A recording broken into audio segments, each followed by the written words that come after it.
Добрый день, друзья! Сегодня коротенькая тема, но, наверное, очень актуальная, потому что очень часто вы пишете в комментариях: орхидея выпустила цветоносы, много бутончиков, и вдруг бутончики начинают сохнуть и отпадать. У меня такого до этого года никогда не случалось. Поэтому сейчас я вам на примере вот этих 3 своих орхидеечек покажу, какой я сделала из этого вывод. У меня тоже это случилось. И еще на заднем плане стоят 2 орхидейки. Очень интересно у них получилось цветение. Я вам просто тоже там буквально 2 минуточки расскажу о них. Вот эти 3 орхидеи, это 2 у меня появились орхидеи мультифлоры с прошлого года, а вот этой орхидеи у меня, наверное, уже лет 5, и она всегда стояла на полке.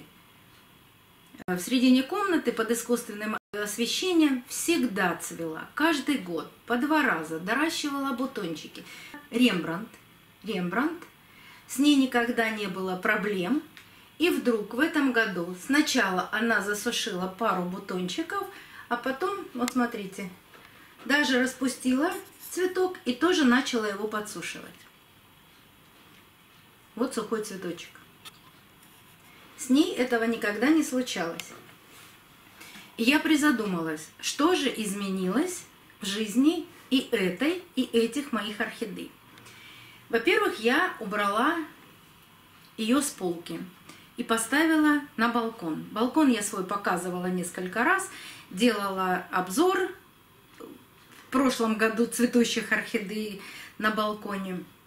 Ссылочку, кстати, оставлю вам, посмотрите, как в прошлом году у меня там цвели мои цветочки. И когда распустятся все опять цветы, я опять сделаю там обзорчик, еще раз вам покажу свои полки на балконе. Но какая же разница в том, что орхидеи у меня живут в комнате и на балконе? Разница очень простая. На балконе есть отопление, но это балкон, это даже не лоджия.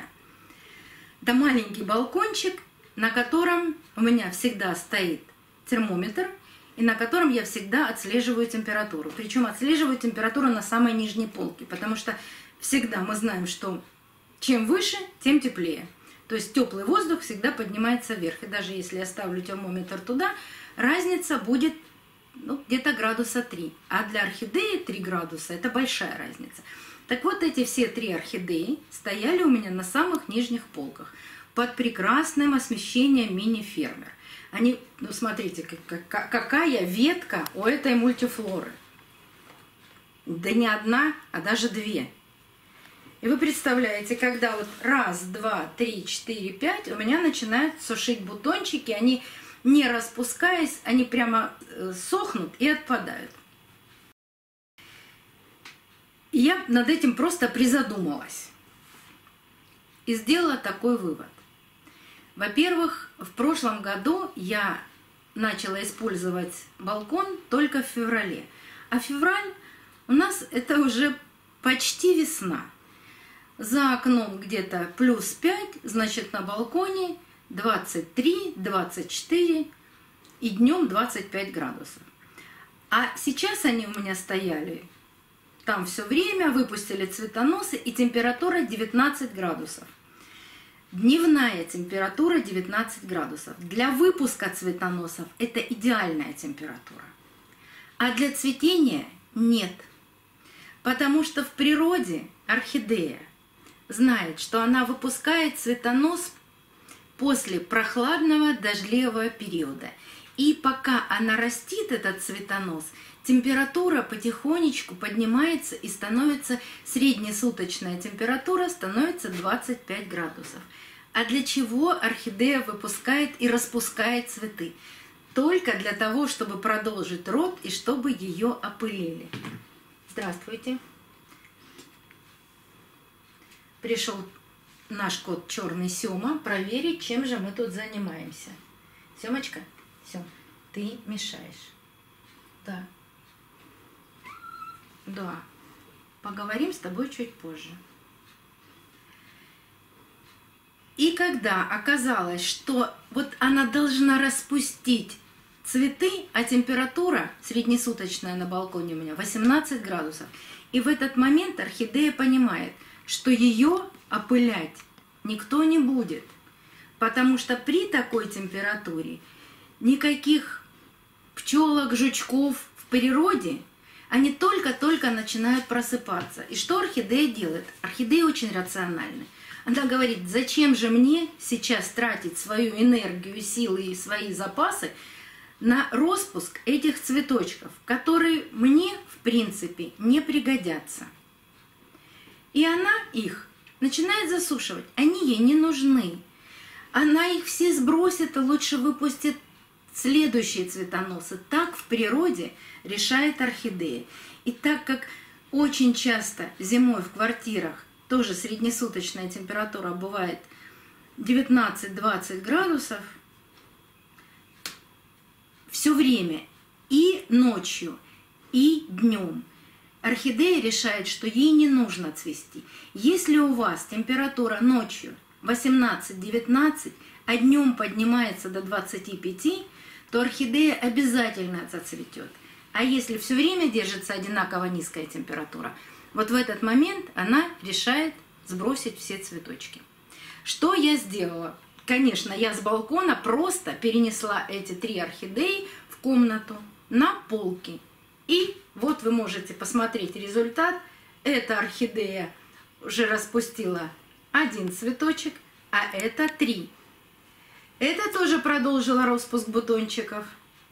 И больше, ну вот этот вон засушенный, я с таким засушенным и переносила ее, и больше пока не наблюдается никаких сбросов бутонов. Вот здесь видно, что следующий бутончик тоже собирается распускаться. Вот он уже просто начинает потихонечку отщелкиваться лепесточки и тоже собирается цвести.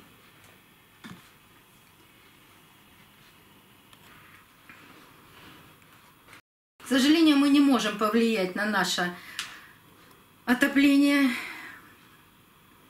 Если у кого частный дом, конечно, могут, а в больших жилых домах, к сожалению, мы ничего не можем сделать. И здесь придется, ну, или смириться с этим, или включить какой-нибудь отопительный прибор для того, чтобы именно в дневные часы повысить температуру в комнате. И тогда у вас обязательно расцветут ваши орхидеи. Но ни в коем случае нельзя думать, что им не хватает воды и начать их заливать, поливать их. Нет, ни в коем случае. Потому что вы просто, еще при такой низкой температуре, она просто начнет гноить корни. При низкой температуре она и испаряет листиками воду тоже хуже. Поэтому не делайте этого, не думайте, что вы мало поливаете орхидею. Вы, наоборот, ее еще больше усугубите ее положение. Так, ну, наверное, с этим все понятно. У меня получился вот такой эксперимент. Причем это я сделала буквально неделю назад, и вот такой уже результат. Думаю, что дальше они все распустятся. Обязательно, если это ветка, она обязательно уже зацветет, получится такая красивая, очень интересная мультифлора пятнистая. Но она, конечно, не панда, но похожа. Маленькая мультифлорка. Я вам обязательно это покажу и сделаю обзор на этих полочках. И хочу вам показать еще 2 орхидеи. Сейчас эти убираем. И хочу вам показать очень интересное цветение пилорика. Покупала я его как пилорик в прошлом году, в начале марта. Цвел он вот так интересно, пилориком, прямо настоящим красивым пилориком. Это его первое цветение. На одной, выпустил он 2 ветки. На одной ветке он прямо пилорик, как положено. А другая ветка распустилась обыкновенным, по-моему, даже монтрю. Ну, этот пилорик такой.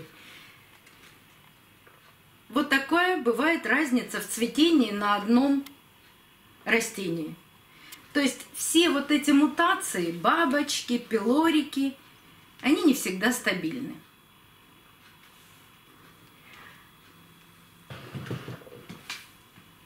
И еще одна растюшка. Это сладкая девочка, Sweet Girl. Покупала я ее в размере 2,5. Она зацвела. Как-то я вам рассказывала, что первый цветонос нужно срезать. Но я специально оставила этот цветонос для того, чтобы вам показать, что из этого получается. Не всегда так получается, но бывает и такое нестабильное цветение, бывает и такая мутация. Поэтому лучше первый цветонос, даже вот 2,5, хорошее растение, ничего не могу сказать, растет, растит корни. Зацвела, и посмотрите, здесь не хватает одного лепестка, здесь недоразвитые тоже лепестки. Здесь тоже всего 3 лепестка, здесь 4, здесь 3 лепесточка. Вот такие мутации могут быть. Я вам рассказывала, как подкармливают и как стимулируют гормонами орхидеи производители. Ссылочку на это видео я оставлю вам. Обязательно посмотрите. Я никогда не занимаюсь стимуляцией орхидей, ни какими гормональными препаратами и рибавом в том числе. Я вам еще обязательно расскажу про, вы меня часто спрашиваете, и мое отношение к янтарной кислоте, к нашатырному спирту, к обработке спиртом листьев. Я обязательно вам это все расскажу, лично мое отношение, и расскажу по полочкам, почему я этого не делаю. Но просто хотела вам показать, что вот бывают вот такие мутации. Явно производитель растил даже эту маленькую орхидейку с добавлением гормонов. И вот такие бывают гормональные изменения. Но я думаю, что я его не дам ей цвести, я его срежу и буду системно удобрять орхидею. И в следующий раз она зацветет всеми лепесточками, которые ей положено. Ну а сейчас радует то, что хотя бы это не пересорт. Как покупала, так она действительно зацвела сладкой девочкой. И это радует. На этой приятной ноте я с вами прощаюсь. До новых встреч. Увидимся на канале.